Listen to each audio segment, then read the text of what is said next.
Don't underestimate Manchester United. Let me just replicate Fabrizio Romano. Don't underestimate Man United. Don't underestimate Man United. I'm sure the last 48 hours has been some crazy period for everyone following Man United, especially on the transfer window. We've got all your calls on record. Yes, we are here to record another edition of United and Everything Football Podcast. It's always exciting to come your way here on this podcast. My name is Kwame, and as you can see, I don't know what is inspiring this outlook from Kwame and Chubwe. We've got our swagger back. We've got our swagger back. My Kwame club has got its swag back on. Yeah.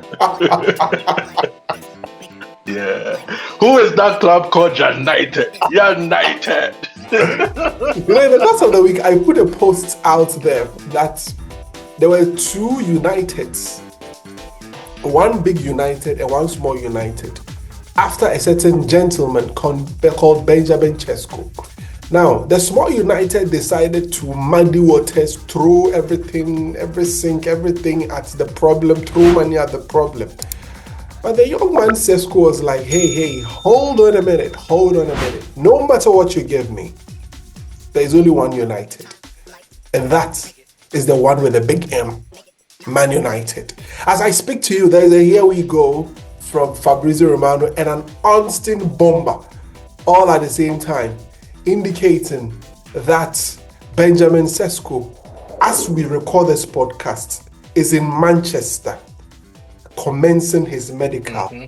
After the agreement was done, he said he doesn't want to wait even a minute to get onto the flight. So as you can see from the picture I'm just showing you, that is Benjamin Sesko and his agents in the aircraft getting ready to go to Manchester. But as I speak, they are in Manchester and the medical has started. Now, report also has it that you remember the Rasmus Højlund and then the Rafael Varane introduction. Well, we are likely to see a third one that has to do with Benjamin Sesko here and Man United. And if you are watching this on Friday, well, what is happening is that Carrington is also being commissioned, the new Carrington, the new renovation works that have happened. And so it's just a whirlwind of good news around Man United. But that was not just that. Yesterday, another Austin bomber on United wanting Carlos Baleba, a player we have almost every United. Oh, yes. Discussing. The ever-present Indicaila for the first time in his life, in his history. Goat. He's a goat. If you have been on the X app from the year 2009, you would have known Indicaila. He ushers every new football. He was our source. Our source. Until we got to know who he was. Welcome to United and Everything Football Podcast. My name is Kwame. I'm here with Kwame and Chubwe. Let's make a quick turnaround. When I come back, we are going to discuss everything that I've said here. We are going to definitely have fun. That's all we are going to do. We are going to have fun on the podcast. So I'm not too sure how long it's going to run. It could run for 30 minutes, it could run for 40 minutes, it could run for 1 hour. So just stick and stay. I'm sure by now you've seen the timer. So, but as we are recording, I'm not too sure of the time that we are going to end. So let's have fun here on United and Everything Football. Remember, pause the video. Yes, pause it. Hit the subscribe button. Yeah. All right. Are you done? You done hitting the subscribe? Subscribe. All right. Like the videos. All of you like the videos. Yes, like it. Like the videos. Pause and like the videos for us. It's very, very important. All right. Okay. So let me make a quick turnaround when I come back. Remember to drop your comments as well in the comment section. When I come back, we delve straight into the issues here on United and Everything Football.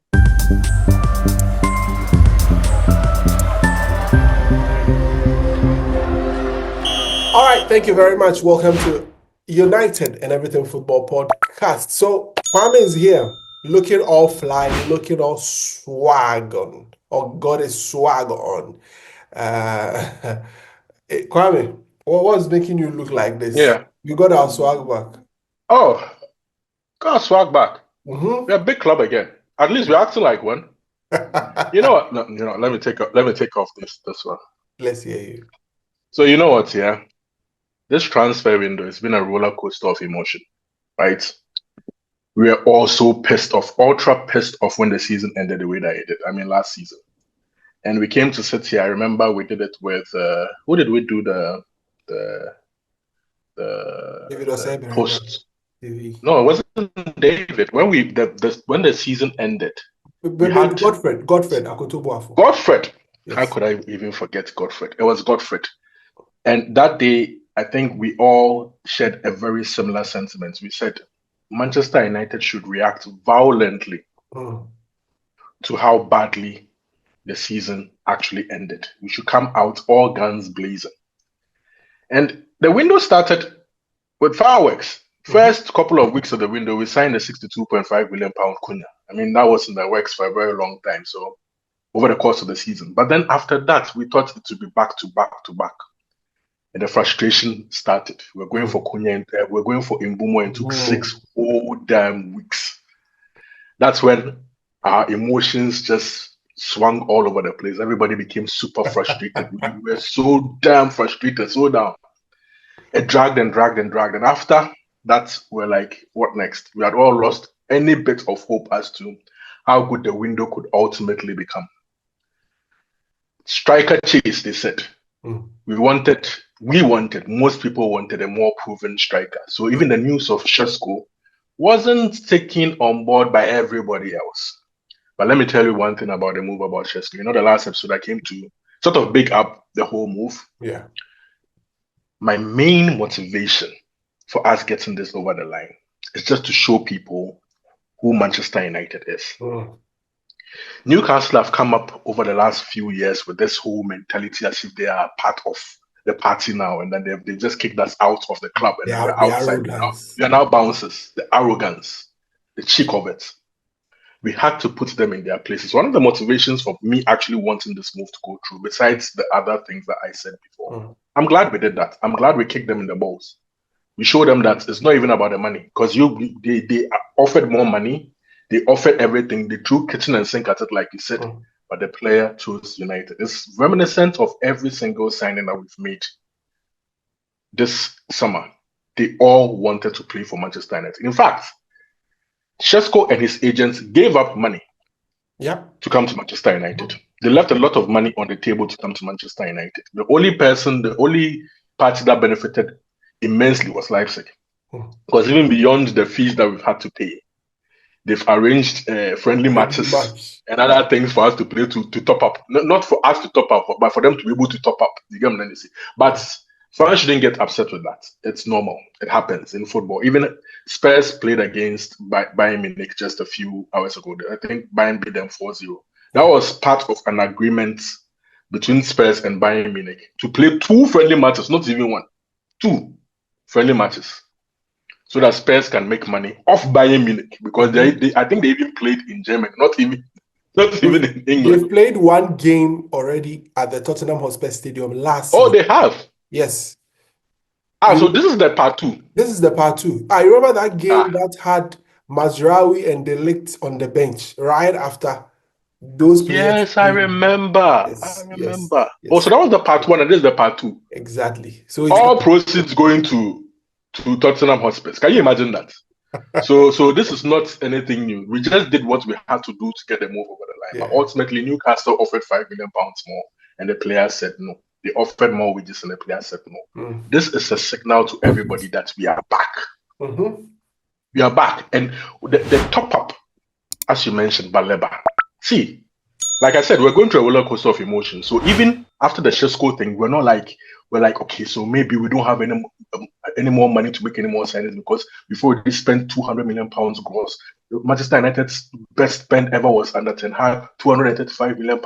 We can't sign anybody. So we're thinking about low cost players. and then Oni came with a bomber that Manchester United's ambition is beyond what anybody thinks. We are going for the very best of the very best. So that sort of even puts more shine on the Sesko thing. That see, we are complementing everything even around our young striker with more quality, more experienced players, more Premier League proven players.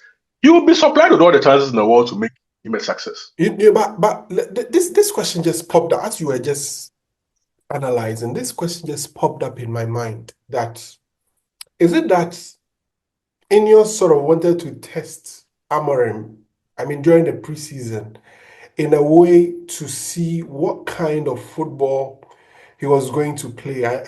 If you look at the quality that we've showed in some of the majority of the preseason games that we've played, you're like, okay, there is something in there. Let's give him what he wants. Perhaps he's going to show us something. Do you have that kind of sense? Do you think it has come to reinforce the idea that INEOS wants to do? No, I think everything was planned beforehand. I think this has been in the works for a long time. It's just been steady and it's been progressive and it's been step by step. They are not working on multiple targets at the same time because of even the cost of involved in every single deal that they have to make. Let's just walk back a little bit to what INEOS plan was reported to be at the very start of the window.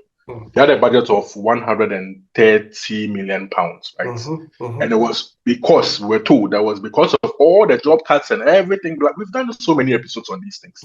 We did all the math and it all worked up to that very same amount that, you know what, we can spend this amount of money on a couple of players. And the players that were named at the time weren't even going to cost as much in Delap and Cunha. But when the Delap move fell through, we quickly moved to the next one, which was Mbumo. Mbumo cost slightly more than we're expecting. So even after the Cunha and Mbumo deals went through, then it became okay. So if we spent our actual budget for the summer, then we expect players to move out. But like we've come to sit here and said on numerous episodes, if you are going to wait for these players to move out before you make your purchases, you are going to be held back. You have to be aggressive. You have to be proactive. You remember my Laporta comparison, where sometimes you don't have the money. You may not even have the money. Just engineer something. Engineer a way. Bring some quality in there. Exactly. I see people say, "Oh, maybe INEOS have money." It's not even about whether INEOS has money. Does the club have money? Maybe the club had money, and then the club was just playing mind games and hoarding. Let's dig into the facts of the matter. We're never in PSL trouble. We've come here to explain why we are not in PSL trouble. How the Glazers have been able to engineer that. Little credits to them. Engineer the fact that we are not in PSL trouble. Red Football Limited. Red Football Limited. We've done so many episodes. I wish people could go back to watch all these. I think we did that episode with Sicho. With Danny K. Daniel. With Danny K. About a month ago. We should drop it in the description so that you just click on it. Exactly. And that's the only issue after that is we have a cash problem, right? But even with the cash problem in hand, we had about £70 million in our bank that we can use, not just for transfers, to operate the football club in terms of cash, like hard cash.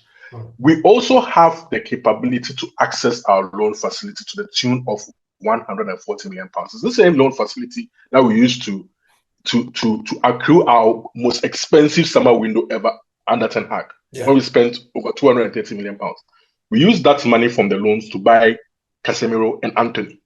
Two very, very expensive signings. In fact, two of our most expensive signings, if you are ranking. So I believe that in the club being proactive, I believe wholeheartedly, I'm sure it will come out later, that they've accessed the loan facility again. Because if you have to pay people, we don't know how much we have to pay Leipzig in advance. These people don't do people favors. No, you probably have to pay a huge chunk of the money in advance. I don't know. The Germans are very. They're hard strong. They take it. They do. From Mamouche to Ekitike to all those. The list is long. Manchester United cannot empty its cash coffers when the club needs to be operated because of one transfer. I believe they have accessed this loan facility, knowing that they can pay off the loan with the interest as soon as possible. It means more debt, all right, but it's short-term debt. depth, I mean short term, what's going to happen is we are anticipating sales. We are anticipating sponsorships. We are anticipating success on the football pitch based off the signings that we want to make. Yeah. When you're making these signings, you are thinking about, you know what? The Laporta theory. If I'm successful on the football pitch, I can pay off whatever levers or because whatever. You get more money. Because you get more money. You qualify for the Champions League, you get more money. You win trophies, you get more money. You go further in competitions, you get more money. So it's more like a risk versus reward kind of thing. They've gotten the money from somewhere, which I believe is the loan facility. I wholeheartedly believe it. It will come out from the Athletic probably in a few months. Yeah. How Manchester United was able to pull this off. They are saying, in fact, there's an article already out already, but I'm not too sure. I've not read to see the details. I think yesterday an article came out why United is able to spend. I think what that article sought to explain is that we've saved money from Rashford. We've gotten £20 million add-ons from some place. And then, you know what, we've done some stuff that is, no, but the amount of money we want to spend, or we see as, if you sign Baleba, if people don't know, his price is out. Julian Laurent has come out. He's more reliable than anybody else, more reliable than Indy. He says it's £104 million for Baleba. Nobody should act surprised. Nobody. We expected that. If you add that 104 to the over 200 million pounds that we spend, you're talking about over 300 million pounds. Considering the money that we are spending, it's not these small bits that we are getting from somewhere that is going to solve that problem. No. You have to get the money. So I think we've decided to spend money in advance with interest, hoping that before even the window ends, we'll be able to sell the likes of Rasmus Højlund for £40 million. We'll be able to sell Garnacho to Chelsea for £50 million. We'll be able to sell Anthony to somebody for his book value, £34 million. We'll be able to sell Sancho for his book value of about £15 million. We'll be able to sell Malacia for about £5 million, his book value. When you put all these together, you're getting over £140 million in the kitty, right? There's even the Rashford money to come if he has a successful loan.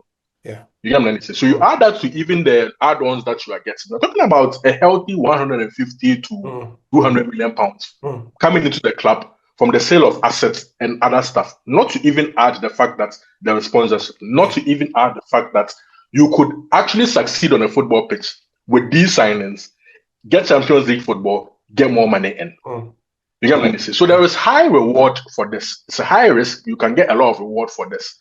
It can all go to shit if you don't get the signings right. But as we can see, we have deliberately targeted primarily Premier League proven players, with the exception of Sesko, who I said in the previous episode that he has a huge upside. You know, if you listen to my tune, it's not the same as 2 years ago when I was like totally against the Højlund move. Totally, like completely. Because at the time, right? If you look at what we had just Rashford as our most experienced player. Everybody else was gone. It was just Garnacho and nobody else. Nobody else in attack. So it's like Rashford cannot lead. You know, I love Rashford, but I've always maintained the stance that he cannot lead. That pressure of him being the leader at the football club was what was going to bring him down. I said this 2 or 3 years ago. Yeah. So for things to play out the way that it has, it's not surprising to me. We should have gotten Kane at the time. The difference now is you have Bruno Fernandes, you have Mbeumo, you have Cunha, you have other experienced players around. You're going to buy a Carlos Baleba, right? If you bring all these players to the club and you have one of the most promising under 23 strikers in the world leading the line with a huge upside, all you have to do is supply him goals and make him one of the best strikers in the world. Yeah. You know what I'm trying to say? So that is the difference. Hopefully everything comes together. That midfield signing, see, it excites me more than anything. Because when I say I compare our team to Newcastle, I compare our team to Chelsea, the only difference is midfield. There is no difference in any other area of the football pitch. The main difference is in midfield. Chelsea have Caicedo, they have Lavia, they have Enzo Fernandez, they have Steele in their midfield. As for Newcastle's midfield, I tell you, it's the best midfield for me. Bruno Guimaraes and Tonali alone is enough. I just wish we could even put in a cheeky bid for Tonali or Bruno Guimaraes just to piss off Newcastle. I know they'll say no, but just to piss them off, just bid for one of them. Any of those two midfielders, if you get them at Manchester United right now, they will do an excellent job. But it's Baleba. Yeah. Who doesn't want a Carlos Baleba? Legs, athleticism, he can cover ground, absolute ground eater, physical, intense. That is the ideal midfield sign. And for £144 million, see, pay. Kwame, pay. There's going to be a point Manchester United let me go the through £100 million barrier. Let me go through the poll you put out on UEF just a few minutes ago, yeah? Just a few minutes ago. And this is how it stands at the moment. 104 for Baleba. Pay worth it or too expensive? I just casted my votes. So let me screenshot it. I'm the 169th person. So it's 67% of the people are saying that pay, he's worth it. 33% say that he's too expensive, as you can see on the screens there. So that is it with regards he's to worth it, Kwame. Yeah, Kwame, he's worth it. He's absolutely worth it. He's worth every single penny. He is a game changer for Manchester United. If you buy Baleba, challenge for the title. That's where I stand there. I'm not moving from there. If you buy, where's the challenge? Where's the challenge? Because everyone reporting foresees some sort of a challenge, given that it's Brighton we are talking about. No, it's Brighton. They drive a hard bargain. It's expected. See, the thing about Brighton is you don't go to them with any shock. You see, this is the thing I don't like about us football fans. Sometimes I get it. Sometimes we're frustrated. We want things to happen quickly. But don't act surprised when certain things are happening. You go to Brighton, you know it will take you the whole 3 weeks to get in. Don't expect him to line up against Arsenal. It's not going to happen. It will take weeks of negotiations back and forth with them. Do you know how long it took Chelsea to eventually get Caicedo? It took from them. It took millions of rejected bids, up and down. Ultimately, they even had to overpay. They pay far more than they even expect because of the competition that Liverpool gave them at the very end. They had to overpay. The thing is, they will drive an absolute hard bargain. £100 million is not small money. £104 million. Them that they say. United will try and get the best deal out of this. It's an English club. They are not pressed to sell. Their PSL situation is great. Their club is stable. They don't have any financial issues. So if you're going to go to them, and I think this will be the first time we are trying to sign a Brighton player. What the players that have been sold, United have not been involved in anything. So it's not like we even have the experience with them. Nobody have the experience with them. You know who to talk to. Chelsea. And you know when you walk into a certain room with somebody, you know the mood. As far as we don't know anything, we are even working through intermediaries now. We've not even approached the club officially. So we are just trying to do some background checks to gauge the atmosphere, right? Before we go in there and then probably annoy them. We don't want to annoy them because these people, if you go and put in some 60, 70 million pounds, they might slap you in the face. And they will say we'll not even sell again. But you see, so let the intermediaries get the right figures. Exactly. So that you go there respectfully. You get what I'm saying? You have to be respectful. In as much as it's Brighton, trust me, you have to be respectful in some of this. Otherwise, go and ask for us. Tell us. Exactly. Before we go and step on the wrong toes and then they go like, we'll not even sell this summer. Because that's the word that they don't want to sell. But these clubs, every player has a price. If you bring the right price. In fact, the CEO of Brighton has actually spoken about it, that United has not approached yet. But, I mean, that's football, anything at all. Eventually. Kwame, I want to talk about one subject. INEOS. It's a subject that a lot of fans do not want to discuss, but I'll bring it up again. When INEOS took over, I was one of the people who was like, you don't have to trust them, but you have to give them a chance. We have been scarred by our owners, because they are the real owners, the Glazers, right? They have mismanaged the football club for so long that people just wanted it to go to a sugar daddy at all costs. But it is not INEOS' fault that these people did not want to sell. In fact, INEOS have done us a favor by even coming into the picture at all. Otherwise, nothing was going to change. So they are the ones offering the change. And I think it's about time that fans embrace the fact that they mean well. It's been tumultuous. It's been a very, very tough 12 months. But there has been method through the chaos. Because we are starting to see their sense of direction now. The 1958 group was going to organize a protest this weekend before the Arsenal game, but they had to quickly withdraw. They read the room. They saw that things seem to be going well. Then they say there's a few good factor about this. Especially this week, they're opening a new training ground. A training ground that was left to rot basically by the Glazers, because Ronaldo said it. He said everything about our training ground. Yeah. And in 12 months, they have refurbished the place to a world-class facility. We'll see the pictures, we'll see the videos tomorrow. I'm sure we'll all be absolutely stunned, because when you see even the snippets, you can tell the players are really appreciative of what is going on. There is change. There's a wind of change. It's not that it has not been smooth sailing, but let's be honest. Was it ever going to be smooth? Mm-hmm. If you want to do things drastically over a very short period of time, nothing was going to be smooth. And it's not like they walked into an organization that was doing okay. We're doing horribly on and off the pitch. Yeah. We had to sink to be able to go back up again. They've made mistakes along the way. But like I said, were they not to be expected? Mm-hmm. But through all the mistakes, through all the chaos, they are coming out on the right side. Yeah. There was light at the end of the tunnel. Everybody seems to appreciate the vision. They said under INEOS, we have been penny pinching. They call him what?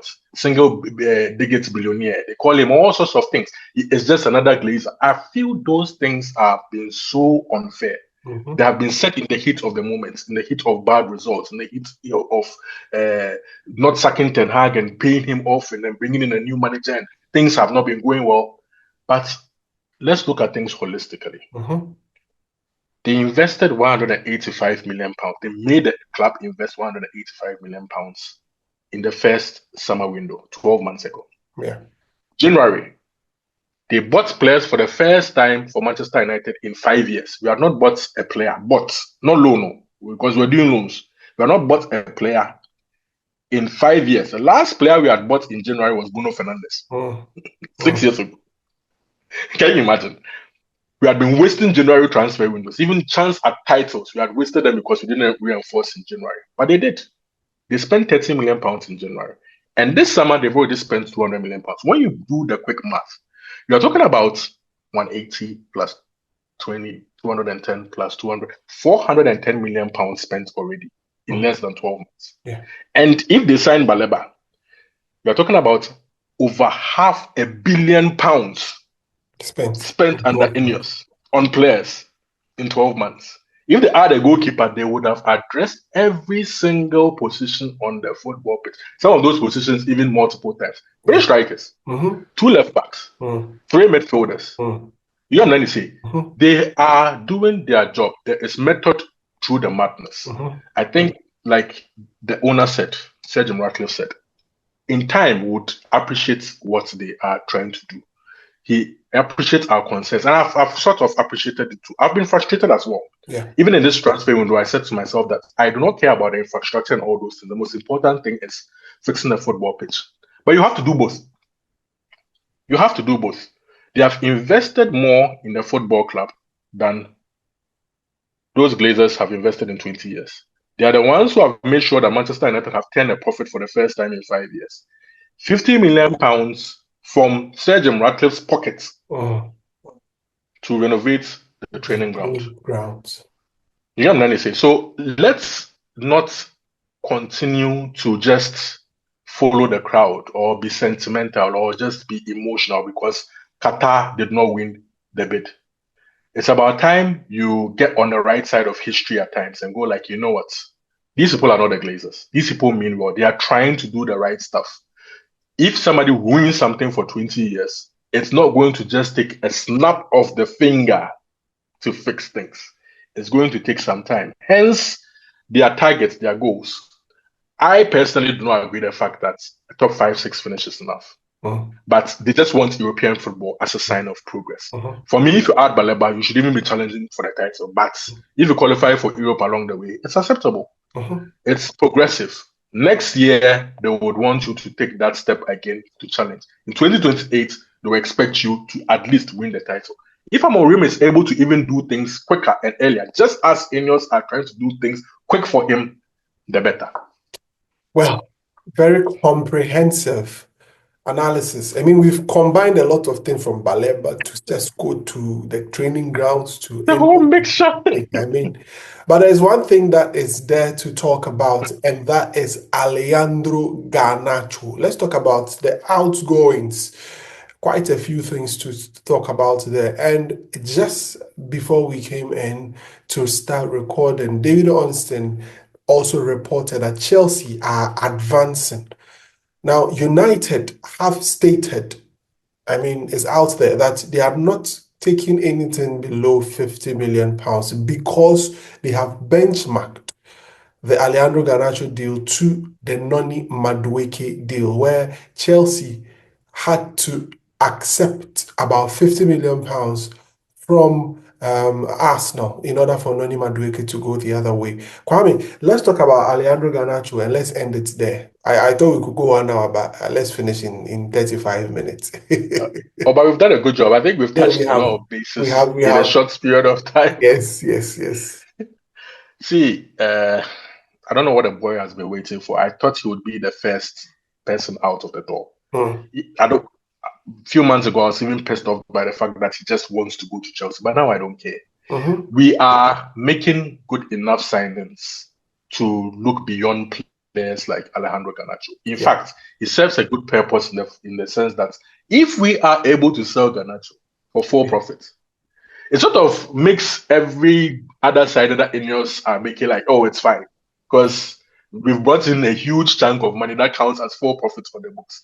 Even before all those other players we expect to go out, that move alone sorts out a lot of things. But what I want to talk about concerning Chelsea is they don't respect us enough.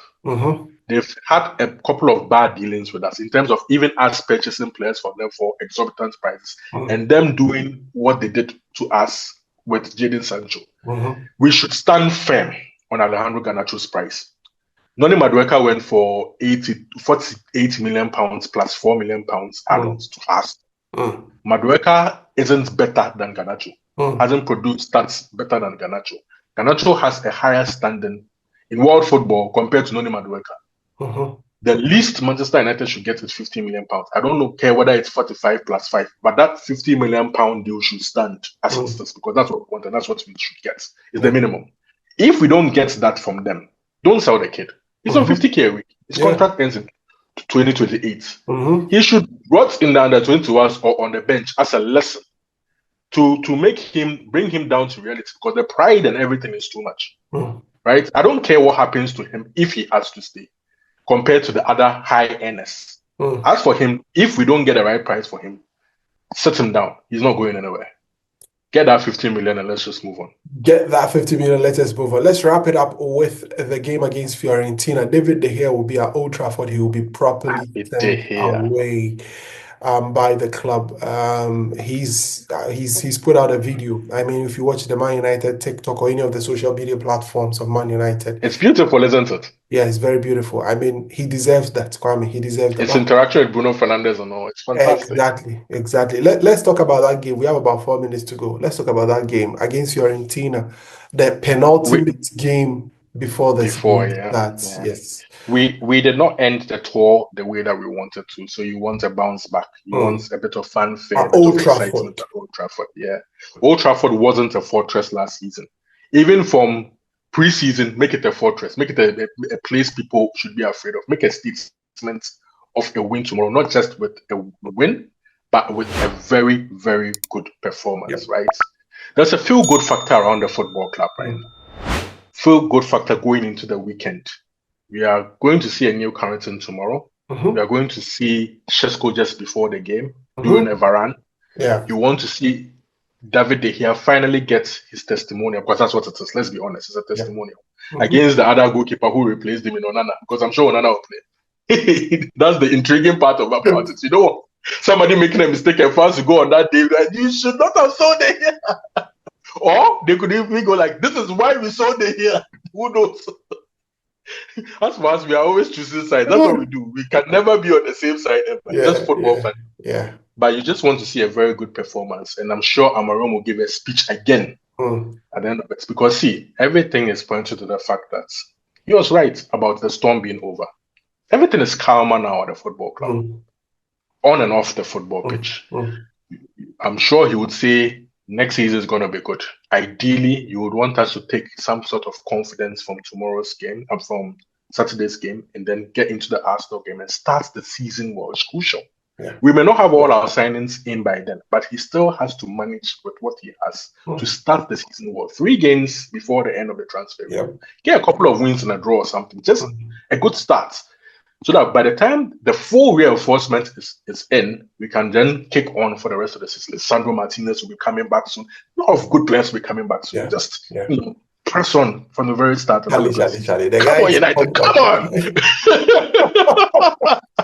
Oh, I'm feeling good. Yeah, it's so exciting. It's very exciting. We hope that we've served you something great on this podcast today. We're hoping to have a guest, so we could have had a very, very, elongated. We'll have a guest for the post game. For the post game, yes. The pre-game against Arsenal. And the pre-game against Arsenal. We'll try and see. We'll see how best we can. Produce or feed you with a lot more content going forward, so you would enjoy everything that we bring to you here on United and Everything Football Podcast. My name is Kwame. I've been here with Kwame. Remember to subscribe to the channel. Subscribe. Hit the notification bell and leave a comment. Hit the notification bell. And leave a comment. I'm repeating everything. Leave a comment. Right. And leave a comment. We'll see you on the next one. Have a great time. See you on the next one. Have a great one.